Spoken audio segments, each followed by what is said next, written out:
The rain hammered against the windshield like bullets, each drop a reminder that Maya Sterling's carefully constructed world was falling apart.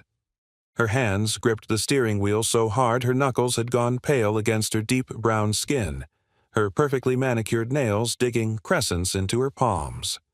The text on her phone, still glowing on the passenger seat, felt like a death sentence. "You have 48 hours to disappear, or I'll make sure everyone knows what you really are. Your career, your reputation, everything. Gone. Marcus Maya's ex-husband, Marcus Sterling, venture capitalist, manipulator, and the man who'd spent 3 years of their marriage systematically destroying her confidence while presenting a perfect facade to the world. She'd finally found the courage to leave him 6 months ago, taking nothing but her clothes and her sanity. She'd rebuilt her life, clawed her way up to CEO of Technova Solutions at 34, became the youngest black woman to lead a Fortune 500 tech company. And now he wanted to destroy it all because she'd dared to thrive without him. Her vision blurred, whether from tears or rain, she couldn't tell anymore.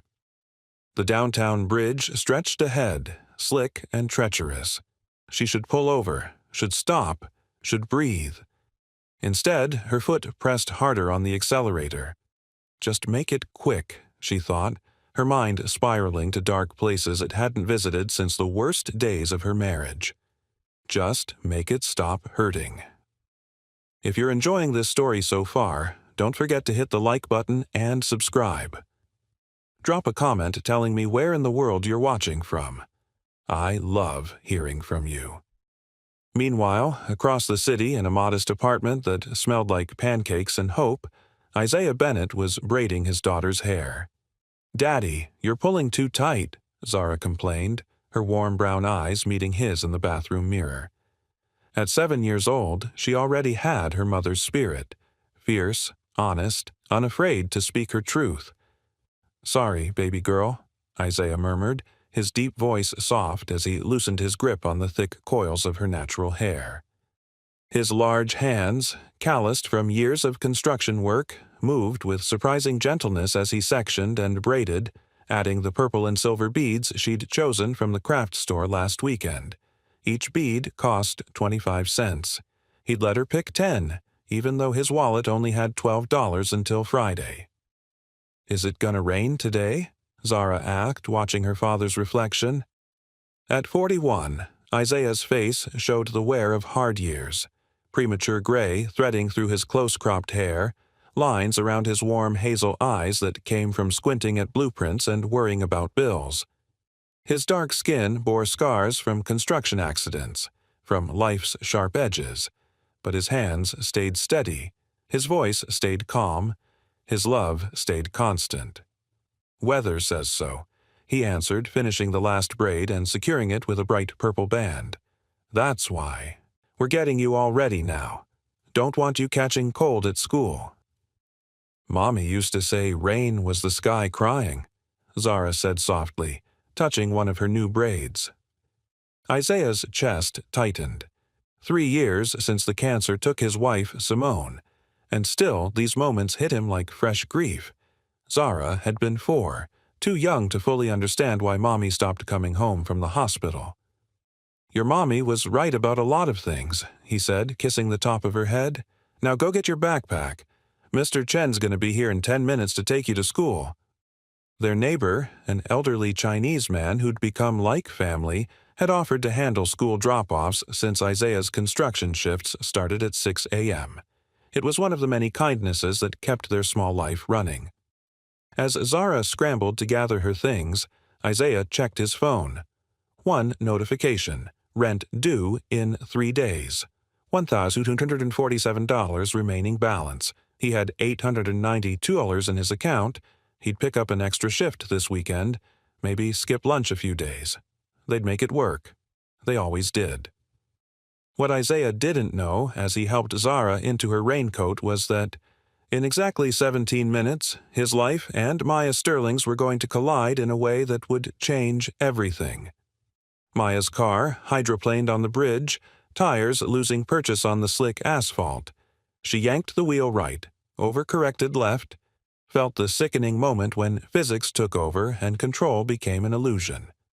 The Mercedes SUV, Marcus's parting gift, that still had his name on the insurance, another chain binding her to him, slammed into the concrete barrier with a sound like the world ending. Metal screamed. Glass exploded.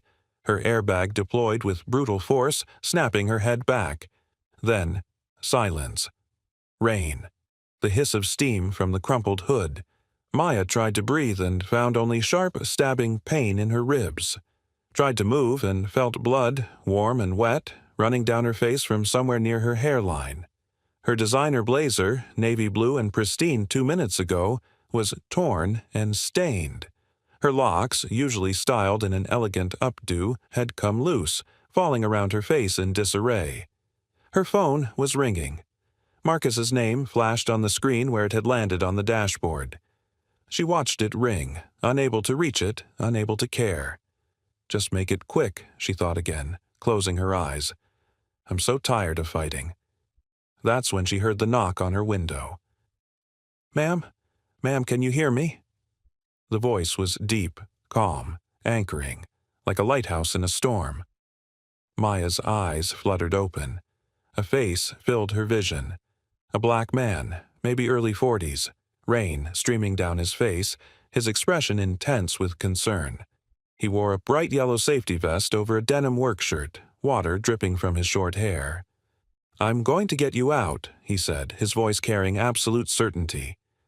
Just hold on. No, Maya heard herself whisper, her voice cracking. Just make it quick. I don't want... I can't... The man's eyes, warm, hazel, impossibly steady, locked onto hers. Not today, sister. Not on my watch. He tried the door. Jammed.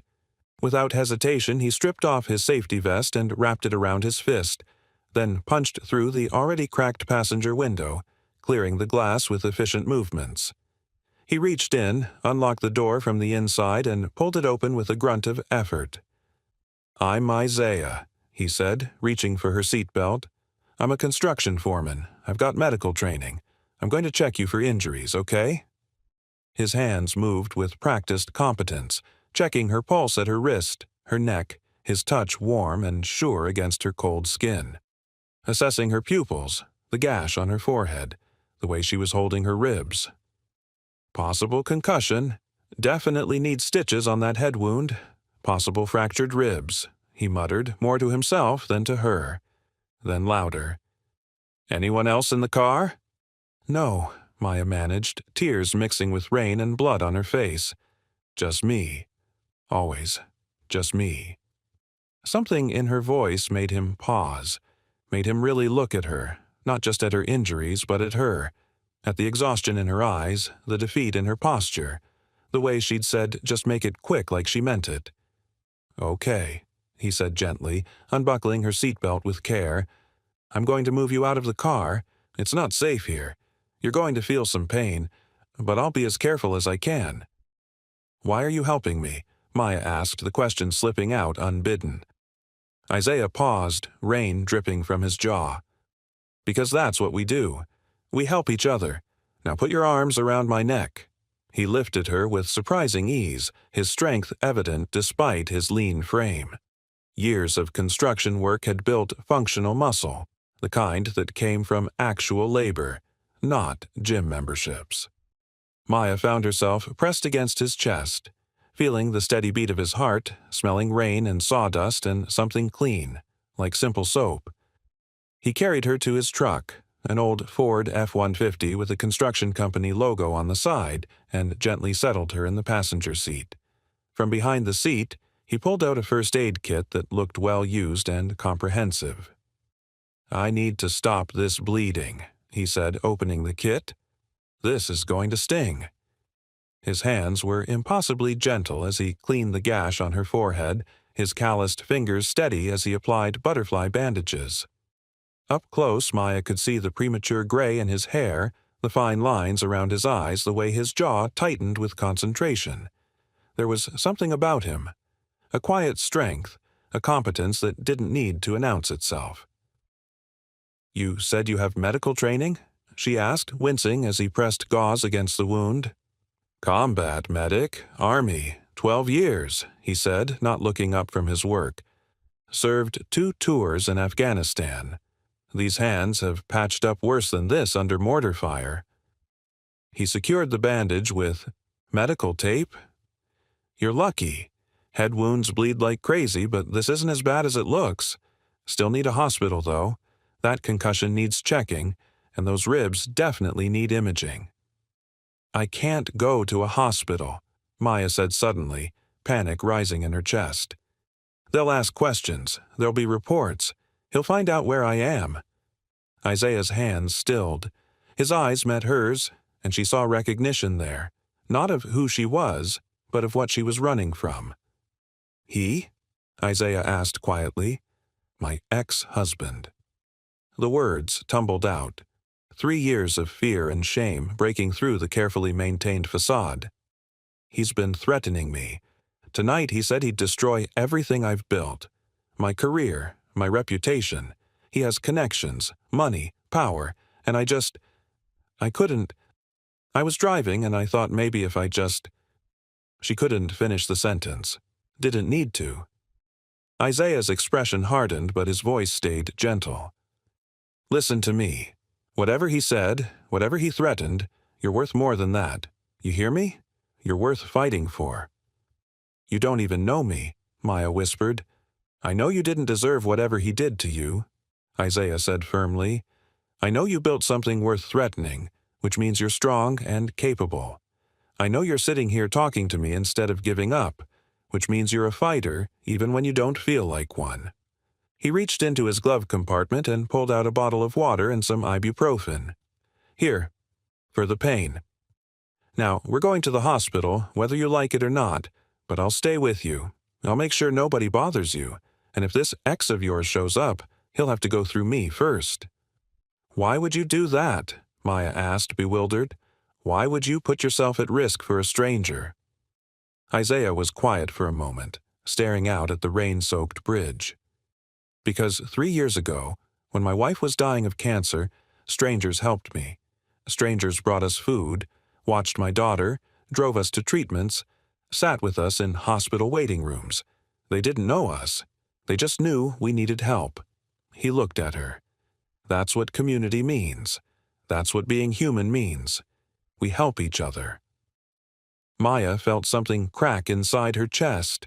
Not her ribs, but something deeper. The armor she'd built around her heart. I don't even know your last name. Bennett, Isaiah Bennett. He started the truck. And you are? Maya Sterling. His eyes widened slightly. The Technova CEO? I've seen your interviews. You're the one who developed that affordable internet program for low-income neighborhoods. Maya nodded, surprised he knew. Connect all. We wanted technology access to be a right, not a privilege. My daughter's school uses that program, Isaiah said softly. She does her homework online now, watches educational videos, connects with other kids. You changed her life, Misty Sterling. So, yeah, I'm definitely taking you to the hospital. As they drove through the rain toward Aurora Medical Center, Maya found herself studying Isaiah's profile in the dashboard light. The strong line of his jaw, the steady way he drove, one hand on the wheel, the other resting near the gear shift. No wedding ring, she noticed, but there was a faded tan line where one used to be. You mentioned a daughter, she said, more to distract herself from the throbbing pain in her head than anything else. Isaiah's whole face transformed when he smiled. Zara. She's 7, 2nd grade, smart as a whip, stubborn as a mule, and the best thing that ever happened to me. Just the 2 of you? Yeah. His smile faded a bit. Her mother passed 3 years ago. Cancer. It was fast. 6 months from diagnosis to... He didn't finish. So, yeah, just us now, me and my baby girl against the world. I'm sorry, Maya said softly. Me too. Isaiah glanced at her. But we're making it work. She's happy, healthy, loved. That's what matters. They arrived at the hospital's emergency entrance. Isaiah parked in a loading zone, ignoring the signs, and came around to help Maya out of the truck. His arm around her waist was steady, supportive without being presumptuous. Inside, the bright fluorescent lights made Maya wince. A nurse rushed over with a wheelchair, but Isaiah didn't let go until Maya was safely seated. "I'm not leaving," he told her firmly. "I'll be right here." The nurse, a middle-aged black woman with kind eyes, looked between them. "Are you family?" "I'm the man who pulled her from her car," Isaiah said, his voice carrying quiet authority. "And I'm staying until I know she's okay." Something in his tone made the nurse nod. "Understood. We'll get her checked out right away." As they wheeled Maya toward an examination room, she looked back at Isaiah. He stood in the middle of the waiting room in his damp work clothes, rain still dripping from his hair, his arms crossed over his chest. Watching. Guarding. And for the first time in 6 months, Maya Sterling didn't feel alone. 3 hours later, Maya sat in a private examination room with 7 stitches in her forehead, taped ribs, and a mild concussion diagnosis. The doctor, a tired-looking South Asian woman, had been thorough but efficient. "You need someone to monitor you for the next 24 hours, Dr. Patel said, making notes on her tablet. "Concussion protocol. Someone needs to wake you every few hours, check your responsiveness. Do you have family nearby?"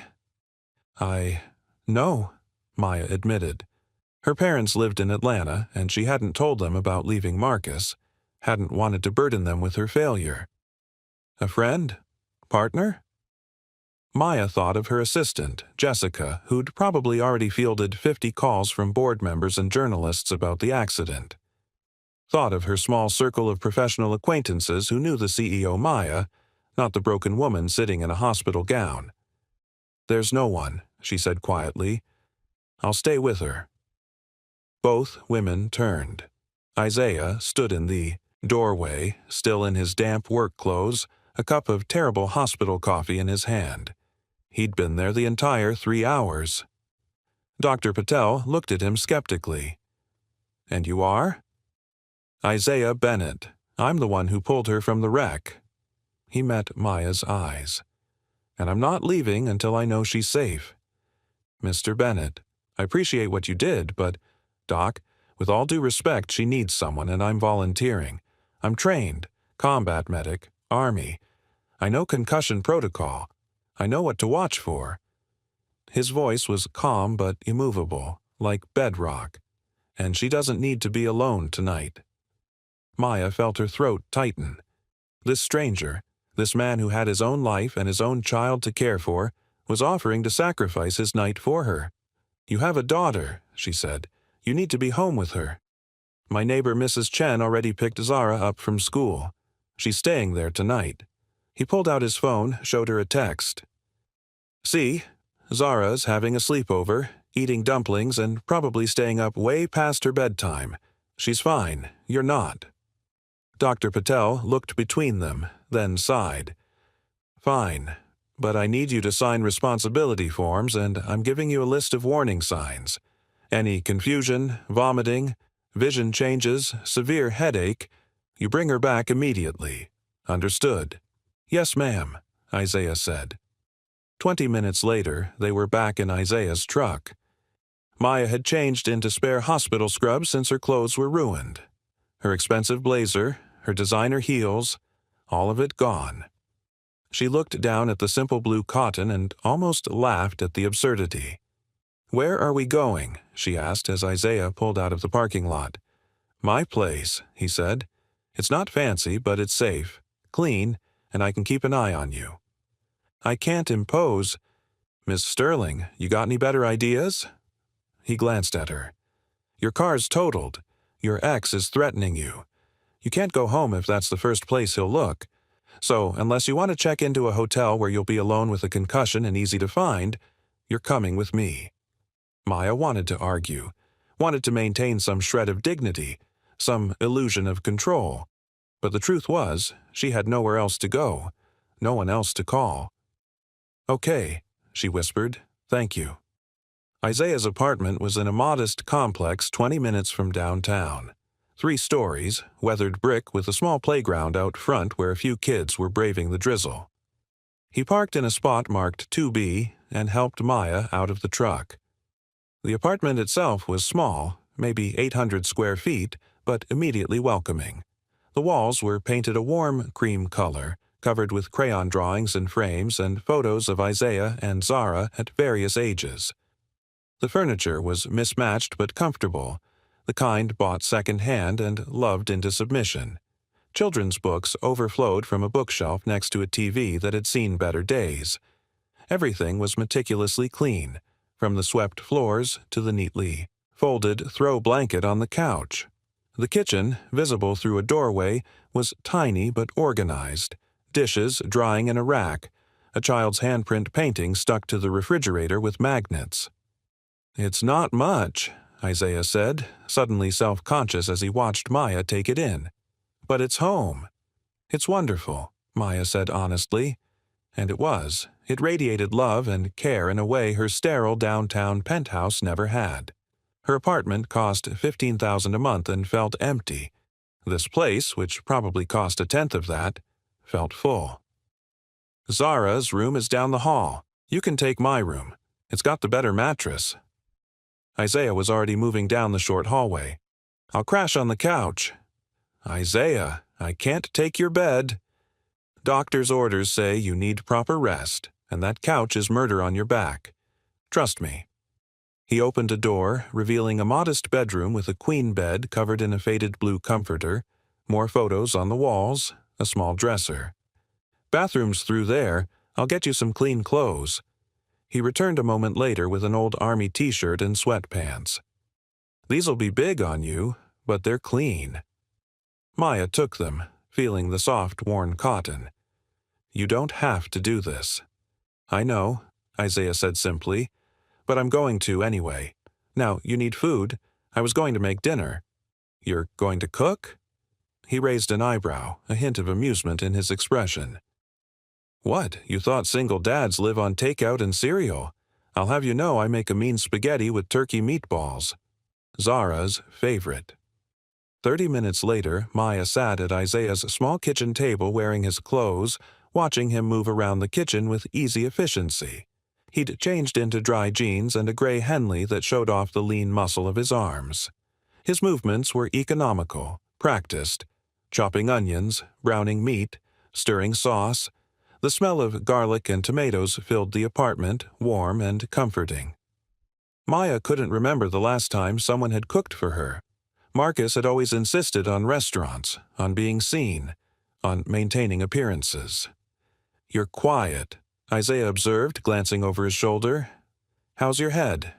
"Hurts," Maya admitted, "but manageable." "I'll give you another ibuprofen after you eat. Can't take it on an empty stomach." He drained pasta, mixed it with sauce, plated 2 servings. "Nothing fancy, but it'll fill you up." He set a plate in front of her, and Maya took a bite. The flavors were simple but perfect. Rich tomato, herbs, the slight heat of red pepper flakes, comfort food in its purest form. "This is delicious," she said, surprised. Isaiah smiled as he sat across from her. "Learned to cook when Simone got sick. She couldn't keep much down, but pasta usually worked. Started making it for her, then for Zara. Then it just became our thing." His expression softened. "Every Sunday we make a big pot. Zara helps now. She's getting good at rolling meatballs." "Tell me about her," Maya said. "About Zara." Isaiah's whole demeanor changed when he talked about his daughter. His eyes lit up, his voice filled with pride and love. "She's 7 going on 17, he said, chuckling. "Stubborn like her mama, curious about everything. She wants to be a veterinarian, or an astronaut, or a teacher.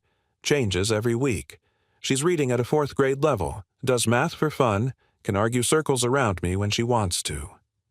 He pulled out his phone, showed Maya photos. A little girl with warm brown skin and thick, coily hair styled in elaborate braids, her smile bright and gap-toothed. Zara at the park. Zara in a science fair poster. Zara, with a missing front tooth, holding up a certificate. "She's beautiful," Maya said softly. "She looks like you." "She's got her mama's smile, though, and her heart." Isaiah's voice grew quiet. "Simone was good, like truly good in a way most people aren't. Kind to everyone, always saw the best in people. When she got sick," he paused, swallowing hard. "She didn't get angry or bitter. She just focused on making sure Zara would remember her, that I'd be okay. Right up to the end, she was taking care of us." "How do you do it?" Maya asked. "Raise her alone, work full-time, keep everything together." Isaiah was quiet for a moment, twirling pasta on his fork. "Honestly? Some days I don't know. I wake up at 5, get myself ready, wake Zara at 6, make breakfast, do her hair, pack her lunch, get her to school by 7:30. Work 8 to 5, pick her up from after-school program, help with homework, make dinner, bath time, story time, bedtime by 8. Then I clean up, prep for the next day, pay bills, worry about money, fall into bed by 11, and do it all again the next day." He looked at her directly. "Some days I'm so tired I can barely think. Some days I mess up, burn dinner, forget it's picture day at school, lose my patience when she won't brush her teeth. But every night when I tuck her in and she says, 'I love you, Daddy,' I know it's all worth it. She's worth everything." Maya felt tears sting her eyes. "You're a good father." "I'm trying to be," Isaiah said. "That's all any of us can do, right? Try our best with what we've got." They finished dinner in comfortable silence. Isaiah insisted on cleaning up while Maya rested on the couch. She watched him wash dishes, put away leftovers, wipe down the counters with the same methodical care he'd shown in everything else. There was something deeply attractive about his competence, his steadiness. He wasn't flashy or polished like the men in her corporate world. He was real. If you're hooked on this story, make sure to subscribe and turn on notifications so you never miss an upload. Your support means everything and helps me bring you more emotional stories like this one. "Tell me about him," Isaiah said suddenly, joining her on the couch with 2 mugs of tea. "Your ex. What did he do to you?" Maya tensed. "Why do you want to know?" "Because if he comes, looking for you, I need to know what I'm dealing with." Isaiah's voice was gentle but firm. "And because you need to tell someone, you've been carrying this alone too long." Maya stared into her tea, watching the steam rise. "Marcus Sterling, venture capitalist, old money, Harvard MBA. We met at a tech conference 7 years ago. I was 27, working as a junior developer, barely making rent. He was 35, sophisticated, successful. He made me feel special, chosen." She took a shaky breath. "We got married after a year. That's when things changed. He was subtle at first, suggesting what I should wear, who I should talk to at parties, how I should present myself. Said he was helping me fit into his world. Then it got worse. He'd criticize everything, my work, my appearance, my friends. Told me I was lucky he put up with me, that no one else would want someone like me." Isaiah's jaw tightened, but he stayed quiet, letting her talk. "He controlled everything, the bank accounts, the credit cards, even my phone. Monitored my emails, my calls. If I disagreed with him, he'd give me the silent treatment for days. If I challenged him, he'd explode. Never hit me, but he'd throw things, punch walls, scream until I was crying and apologizing for things that weren't my fault." Maya's voice cracked. "He made me believe I was crazy, that I was the problem." "You're not crazy," Isaiah said firmly. "That's abuse, classic emotional and financial abuse." "I know that now," Maya said. "It took me 3 years to see it, another year to get the courage to leave. I walked out 6 months ago with nothing but my clothes. Stayed with a friend, got a lawyer, filed for divorce. I had to rebuild everything from scratch." "But you did it," Isaiah said. "You became a CEO at 34. You built something real. And now Marcus wants to destroy it." Maya pulled out her phone, showed him the text. He's been harassing me for months. Emails, texts, showing up at my office. Says I humiliated him by leaving. That I owe him for making me who I am. Tonight, this threat was the last straw. I couldn't breathe. Couldn't think. I was driving, and everything felt so heavy, and I thought... She couldn't finish. Didn't need to. Isaiah set down his tea and took her hand, his calloused palm warm against hers. Maya, listen to me. You survived him. You left, rebuilt your life, became successful despite everything he did to tear you down. That takes incredible strength. I don't feel strong, Maya whispered. I feel scared all the time. Every day I'm waiting for him to follow through on his threats. To expose something, ruin something, take it all away. Then we don't let him, Isaiah said simply. Tomorrow we go to the police, file a harassment report, get a restraining order. We document everything, and you don't face him alone. Why are you doing this? Maya asked, searching his face. Why do you care? Isaiah was quiet for a long moment. Because I've seen what it does to people when nobody stands up for them. In the army, I served with a soldier whose husband beat her. She hid it for months because she was ashamed, scared, didn't think anyone would believe her. By the time someone noticed, she was barely holding on. His voice grew thick. I couldn't help her enough then, but I can help you now. Maya felt something shift in her chest. For 6 months, she'd been fighting alone, convinced she had to be strong enough to handle everything by herself. But sitting in this modest apartment with this man who barely knew her, she realized she didn't have to be alone anymore. Thank you, she whispered. You don't have to thank me, Isaiah said. Just promise me you won't give up. Promise me you'll keep fighting. I promise. That night, Isaiah woke Maya every 2 hours as instructed. Each time he was gentle but thorough, checking her pupils with a flashlight, asking her orientation questions, making sure she was coherent. What's your name? He'd ask softly. Maya Sterling. What day is it? Thursday, or Friday now, I guess. Where are you? Your apartment. Safe. That last word seemed to satisfy him more than the others. He'd nod, let her fall back asleep, return to the couch. The third time he woke her, around 4 a.m., Maya couldn't fall back asleep. Her ribs ached, her head throbbed, and her mind wouldn't quiet. She found Isaiah in the kitchen, sitting at the table with a cup of coffee and a stack of papers. Can't sleep either, she asked. He looked up, surprised. Yeah, once I'm up, I'm up. You okay? Need anything? Just company, I think. She sat down across from him. What are you working on? Isaiah hesitated, then turned the papers so she could see. Bills. Lots of them. Electricity, water, rent, Zara's after-school program, medical co-pays from a recent ear infection. Sorry, he said, gathering them up. I wasn't expecting company at 4 a.m. Don't apologize. Maya looked at the numbers she'd glimpsed. Things are tight. Always. Isaiah rubbed his face. Construction work is steady, but it doesn't pay great. After rent, childcare, food, utilities, there's not much left. I'm behind on the electric bill, but they won't shut it off for another week. Just gotta pick up some overtime this weekend. What about Zara's mother's life insurance? Isaiah's laugh was bitter.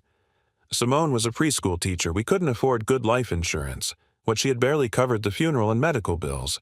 The cancer treatments. He shook his head. Even with insurance, we went bankrupt. I'm still paying off the debt. Maya felt something twist in her gut. Here was this good man, this devoted father, drowning in bills while she paid $15,000 a month for an apartment she barely slept in. Let me help, she said impulsively. I have money. I can... No. Isaiah's voice was firm, not angry, but absolute. I appreciate it, but no. Isaiah, you saved my life. You're housing me, feeding me, protecting me. Let me do something. I didn't help you expecting payment, he said, his hazel eyes meeting hers. I helped you because it was right, because you needed help. And if I take your money, it changes things. Make it a transaction instead of just people being decent to each other. But you're struggling. I'm managing. His jaw set stubbornly. I've been managing for 3 years, and I'll keep managing. My daughter has food, clothes, a roof over her head, and more love than she knows what to do with. We might not have much, but we have what matters. Maya sat back, chastened and oddly moved. In her world, everything was a transaction. Favors required payback. Generosity came with strings. But Isaiah lived by a different code, one she'd forgotten existed. "I'm sorry," she said softly. "I didn't mean to offend you." "You didn't." His expression softened. "I know you meant well, but I need to do this my way. Need to know I'm taking care of my daughter with my own 2 hands. It's about dignity, you know?" Maya understood then. Isaiah had lost his wife, his financial security, his carefully built life. The one thing he hadn't lost was his self-respect, his ability to provide for his child through his own labor. He wouldn't give that up, not even for her. "You're remarkable," she said quietly. "Do you know that?" Isaiah looked uncomfortable. "I'm just doing what needs doing." "No?" Maya leaned forward. "Most people wouldn't have stopped at that accident. Wouldn't have pulled me out, stayed at the hospital, brought me home, stayed up all night checking on me. You have every reason to focus only on your own life, your own problems. But you didn't. You saw someone who needed help, and you helped." "What else would I do?" Isaiah asked, genuinely confused. "Leave you there? Let you suffer alone? That's not who I am. That's not who my mama raised me to be." They sat in comfortable silence for a while, the early morning darkness soft around them. Outside, the rain had finally stopped, leaving the city washed clean. "Tell me about your life before," Isaiah said. "Before Marcus, before all this. Who were you?" Maya thought back, trying to remember the girl she'd been. "I grew up in Atlanta, middle-class family. Dad's a high school principal, Mom's a nurse. They worked hard to send me to college, first in our family to get a degree. I studied computer science at Georgia Tech." "That's impressive." "I loved it. I loved coding, problem solving, and I loved building things from nothing." Her voice grew animated, the way it used to. "I wanted to make technology accessible. I wanted to prove that innovation doesn't have to be exclusive or expensive. That was the whole idea behind ConnectAll, bringing internet access to communities that couldn't afford it." "You succeeded," Isaiah said. "Zara's school, her whole neighborhood, they all use your program. Kids doing homework online, parents applying for jobs, seniors video calling their grandkids. You changed lives." Maya felt her throat tighten. "I forgot that. Forgot why I started. When Marcus was tearing me down, when the board was questioning my decisions, when the tech world was saying a black woman couldn't lead a major company. I forgot I was doing it for people like your daughter, like your neighbors." "Don't forget again," Isaiah said gently, "because that's what makes you remarkable. Not the corner office or the money or the magazine covers.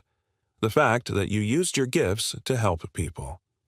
They talked until sunrise, sharing pieces of themselves they usually kept hidden.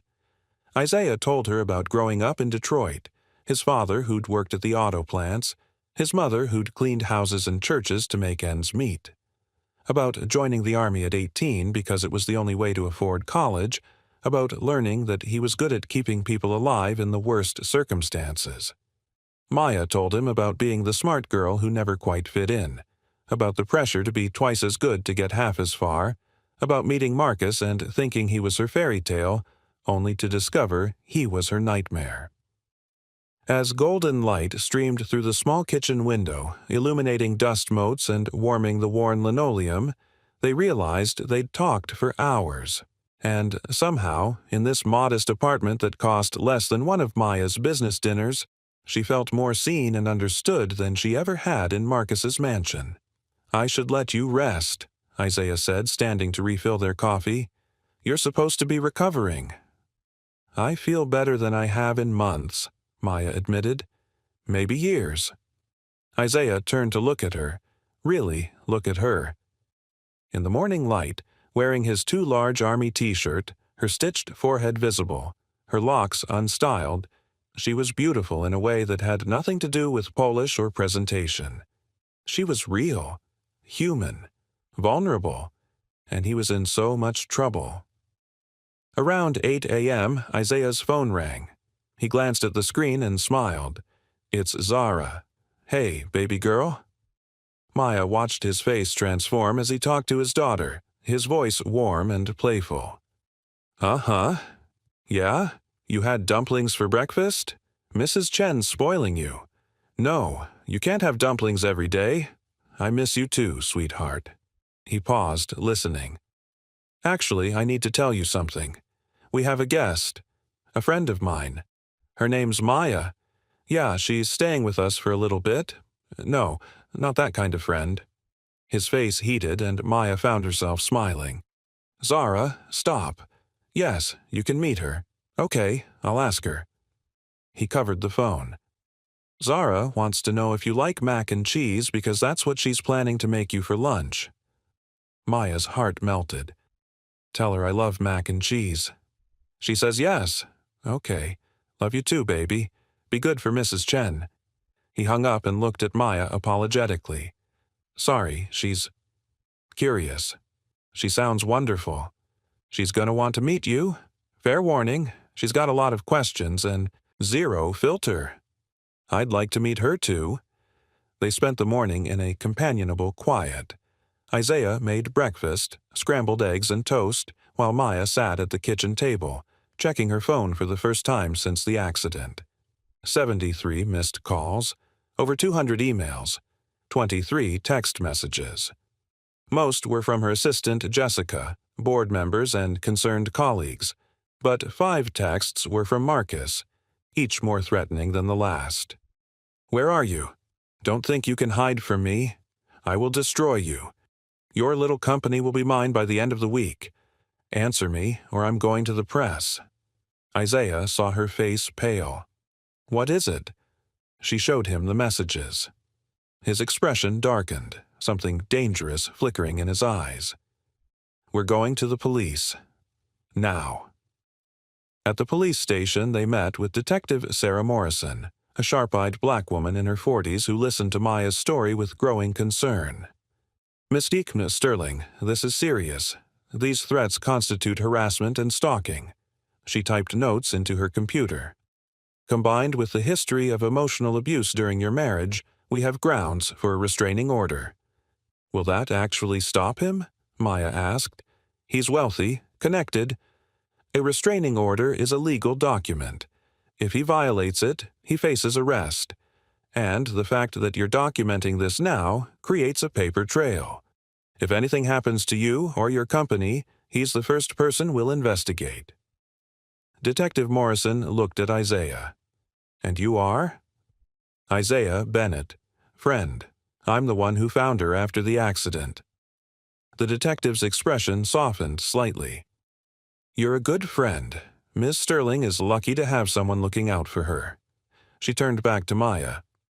"I'm going to recommend you stay somewhere he doesn't know about for the next few days while we process the restraining order. Do you have a safe place?" "She's staying with me," Isaiah said before Maya could answer. "He doesn't know me, doesn't know where I live." "Good, keep it that way." Detective Morrison handed Maya her card. "Call me immediately if he contacts you again or shows up anywhere. And Miss Needing. Sterling, you did the right thing coming here. Too many people suffer in silence." As they left the station, Maya felt simultaneously lighter and more terrified. She'd taken a concrete step toward protecting herself, but she'd also declared war on a man who didn't lose gracefully. "Thank you," she said to Isaiah as they walked to his truck, "for coming with me, for speaking up." "That's what friends do," he said simply. Friends. The word felt both right and insufficient for what was developing between them. They stopped at Maya's penthouse apartment. Isaiah insisted on coming up with her to pack some clothes and essentials. The apartment was exactly as she'd left it. Pristine, expensive, empty. Floor-to-ceiling windows overlooked the city. Modern furniture that looked like it belonged in a magazine. Everything white and chrome and cold. "This is where you live?" Isaiah asked, looking around. "Technically." Maya moved through the space like a stranger, but it never felt like home. Just a place to sleep between board meetings. She packed quickly, clothes, toiletries, her laptop, important documents. As she was closing her suitcase, her phone rang. Marcus's name flashed on the screen. Isaiah saw her freeze. "Don't answer it." But she did, put it on speaker so he could hear. "Maya, darling?" Marcus's voice was smooth, cultured, dripping with false concern. "I heard about your accident. How terrible. Are you all right?" "How did you know about the accident?" Maya's voice was steadier than she felt. "I have my sources, you know that." A pause. "Where are you? I want to come see you. Make sure you're okay." "Stay away from me, Marcus." His voice turned cold. "Don't be dramatic. We need to talk about your little company. There are some irregularities I've discovered, financial discrepancies that the SEC might find very interesting." "You're lying." "Am I? Are you absolutely certain? Because if you don't meet with me tomorrow, I'm making some calls. And you know how these investigations go. Even if you're cleared eventually, the damage to your reputation will be catastrophic. Technova's stock will plummet. The board will force you out." Maya's hands shook. "You can't." "I can, and I will. Unless you remember your place. Remember who made you." His voice dropped to something ugly. "You're nothing without me, Maya. You never were." Isaiah took the phone from her trembling hands. "Mr. Sterling, this is Isaiah Bennett. Mr. Sterling's attorney just filed a restraining order against you. If you contact her again, you'll be arrested. If you make false accusations against her company, you'll face legal consequences. And if you threaten her again, you'll have to go through me. Are we clear?" Silence. Then Marcus's voice, confused and angry. "Who the hell are you?" "I'm the person who's going to make sure you never hurt her again." Isaiah ended the call. Maya stared at him. "You just lied. You're not my attorney." "He doesn't know that. And maybe you should get one. A real one." Isaiah's expression was serious. "He's not going to stop. He's going to escalate." "I know." Maya sank onto her pristine white couch, suddenly exhausted. "He always does. That's how he works. He pushes until you break, then pushes harder." Isaiah sat beside her, close but not touching. "Then we don't let you break. We build you a team, lawyer, security, publicist. We document everything, prepare for whatever he's planning, and we make sure you're never alone when he strikes." "Why are you doing all this?" Maya asked, turning to face him. "You have your own life, your own problems. You don't owe me anything." Isaiah was quiet for a moment, his hazel eyes searching her face. "Because when Simone was dying, she made me promise something. She said, 'Baby, don't let the world make you hard. Keep helping people. Keep being kind.' I promised her I would." He reached out, tucked a lock behind Maya's ear. "And because I don't think I can walk away from you, even if I wanted to." The air between them shifted, charged with something neither of them was ready to name. Maya felt her breath catch, felt the warmth of his hand near her cheek. Isaiah pulled back abruptly, standing. "We should go. Not safe to stay here too long." But as they left her apartment, both of them knew something fundamental had changed. Back at Isaiah's apartment, they found Mrs. Chen waiting on the front step with Zara, who launched herself at her father the moment she saw him. "Daddy!" She wrapped her arms around his waist, her beaded braids clicking with the movement. "Mrs. Chen said you helped someone in an accident. Are they okay? Are you okay?" "I'm fine, baby girl." Isaiah kissed the top of her head. "And yeah, the person I helped is okay too. Actually," he looked at Maya. "She's right here." Zara turned, her bright eyes widening as she took in Maya, the stitches on her forehead, the borrowed clothes, the way she stood slightly behind Isaiah like she was seeking shelter. "Hi," Zara said shyly. "I'm Zara Simone Bennett. Are you the one who had the car accident?" "I am." Maya knelt down to Zara's level, ignoring the protest from her ribs. "And your dad saved my life. He's a hero." Zara beamed with pride. "I know. He's the best daddy in the world." Then, with the directness only children possess, "You're really pretty. Even with the stitches. They make you look tough." Maya laughed, surprised and charmed. "Thank you. You're pretty tough yourself. Your dad tells me you're really smart." "I'm in 2nd grade, but I read at 4th grade level," Zara said matter-of-factly. "And I'm learning multiplication. Want to hear me count by 5s?" Before Maya could answer, Zara was rattling off numbers with enthusiasm. Isaiah watched them with an expression Maya couldn't quite read. Proud, protective, and something else. Something almost like longing. Mrs. Chen, a tiny woman with silver hair and kind eyes, smiled at the scene. "Your daughter is beautiful, Isaiah, and kind. You're raising her right." She nodded to Maya. "Good luck with everything, dear. You're in good hands." After Mrs. Chen left, Zara insisted on showing Maya everything. Her room with its collection of stuffed animals, her artwork covering the refrigerator, her favorite books. "This one's about a girl who wants to be an astronaut," Zara explained, holding up a worn picture book. "Daddy reads it to me every night. He does all the voices." "Does he?" Maya smiled at Isaiah, who looked embarrassed. "Daddy's really good at voices. He makes the aliens sound funny." Zara climbed onto the couch next to Maya, seemingly unconcerned about being close to a stranger. "What's your job?" "I work with computers. I help make sure people can use the internet even if they don't have a lot of money." Zara's eyes widened. "That's you? You're the Connect-All lady? We use that at my school. Miss Rodriguez says it's the reason we can do virtual field trips and watch science videos and—" She turned to Isaiah. "Daddy, this is the lady who made my school's computers work." Isaiah's smile was warm. "I know, baby. I told you she was special." Zara looked between them, something calculating in her young face. "Are you going to be Daddy's girlfriend?" "Zara!" Isaiah's face heated. "That's not... We're just... It's okay if you are," Zara continued, oblivious to her father's mortification. "Daddy's been lonely since Mommy died. Mrs. Chen says so. She says he needs someone to take care of him like he takes care of everybody else." Maya felt her throat tighten. Out of the mouths of babes. "Your daddy and I are friends," she said gently, "but you're right that he deserves someone to take care of him. He's a very special person." Zara nodded, satisfied. "Okay, but if you want to be his girlfriend later, that's okay with me. You seem nice." That evening, Maya watched Isaiah and Zara cook dinner together, the promised mac and cheese, and felt something crack open in her chest.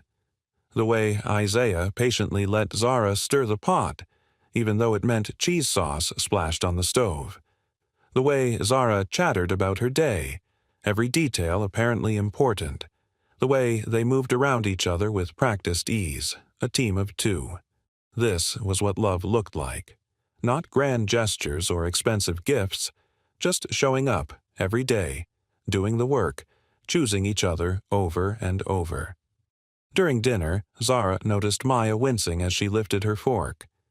"Does your tummy hurt? When I had a boo-boo, Daddy made me feel better with a story and a hug."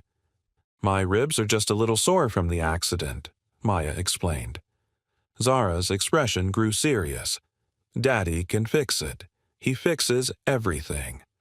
Then, with complete confidence, "Don't worry, we'll take care of you." "We." As if Maya already belonged to their small family. As if it was decided. After Zara went to bed, Isaiah and Maya sat on the couch, exhausted from the emotional day. The apartment was quiet except for the hum of the refrigerator and distant city sounds through the thin walls. "I'm sorry about Zara's questions," Isaiah said. "She doesn't understand boundaries yet." "Don't apologize. She's wonderful." Maya pulled her knees up, careful of her ribs. "She loves you so much. You can see it in everything she does. She's my whole world." Isaiah's voice was thick with emotion. "Some days I feel like I'm failing her. Can't give her dance classes or nice vacations or a big house. But then she looks at me like I hung the moon and I think maybe love is enough." "It is," Maya said softly. "Love is everything." They sat in comfortable silence, shoulders nearly touching. The air felt charged again, full of unspoken things. "Maya," Isaiah said finally, "I need to tell you something." She turned to face him, heart suddenly racing. "What?" His phone buzzed, interrupting. He glanced at it and his expression changed. "It's Detective Morrison." He answered, listened, his face growing increasingly grim. When he hung up, he looked at Maya with something like fear in his eyes. "Marcus filed a complaint against you. Claims you embezzled money from a joint account during your marriage. It's bullshit. The detective knows it. But he's making noise, getting lawyers involved, going to the press." Isaiah took her hand. "It's starting, Maya. He's coming for you." Maya felt the walls closing in. This was Marcus's pattern. Hit from multiple angles, create chaos, destroy everything you've built until you're too broken to fight back. "I can't let him win," she whispered. "I won't." "You won't," Isaiah said firmly, "because you're not alone anymore. We're going to fight him together. You, me, your lawyers, everyone, and we're going to win." As if on cue, there was a loud knock at the door. Isaiah stood, tense, protective. "Stay here." He opened the door to find 3 men in expensive suits. The one in front, tall and silver-haired, smiled coldly. "Isaiah Bennett, we're looking for Maya Sterling. We have reason to believe she's staying here." He held up a badge. "Private investigators, hired by Mr. Marcus Sterling. He has a legal right to locate his wife for divorce proceedings." "Ex-wife," Isaiah corrected, blocking the doorway with his body. "And she's not here." "We have reports." "I don't care what you have. She's not here, and you're trespassing on private property. Leave, now." The man's smile never wavered. "Of course. But you should know. Mr. Sterling is a very determined man. He doesn't like to lose. Whatever she told you, whatever lies she's spinning, he can prove she's the villain in this story, and anyone who helps her will get burned too." "I'll take my chances," Isaiah said, and shut the door in their faces. He turned to find Maya standing in the hallway, shaking. "He found me. Already. He found me." Isaiah crossed to her, took her shoulders gently. "Listen to me. They don't know you're here. They're fishing, checking every connection you might have. But we need to be smarter. I'm calling my friend Marcus. Yes, same name, don't laugh. He's a lawyer, handles domestic abuse cases. We're going to shut this down." "He's going to destroy me," Maya whispered, tears finally breaking free. "My company, my reputation, everything. He always wins." "Not this time." Isaiah pulled her into his arms, careful of her ribs, and let her cry against his chest. "Not this time, because you're not facing him alone. I've got you, Maya. I've got you." And standing in that small apartment, wrapped in the arms of a man she'd known less than 48 hours, Maya believed him. Maya Sterling, a CEO fleeing her abusive ex-husband Marcus, crashes her car during a rainstorm. Isaiah Bennett, a former Special Forces medic turned construction worker and single father, saves her life. When she can't return to her penthouse due to Marcus's threats, Isaiah offers her shelter in his modest apartment with his young daughter Zara. Marcus launches a vicious campaign to destroy Maya professionally, accusing her of financial misconduct and conspiring with a Technova board member. With Isaiah's help and connections, Maya fights back, exposing Marcus's abuse, corporate espionage, and pattern of targeting women. She successfully defends her CEO position and defeats Marcus's legal attempts to control her through a conservatorship claim. Over 6 months, Maya and Isaiah fall in love while building a blended family with Zara. Maya sells her penthouse, buys a house in Isaiah's neighborhood, and offers him a security position at Technova. She launches initiatives to help abuse survivors while healing through therapy. Isaiah proposes, and they marry a year after meeting, surrounded by their chosen community. The story concludes with their small family driving home together, Maya finally finding safety, genuine love, and belonging after surviving her traumatic past. Thank you so much for watching until the end. If you loved this story, check out the other videos on your screen now. I think you'll really enjoy them. And don't forget to subscribe if you haven't already. See you in the next story.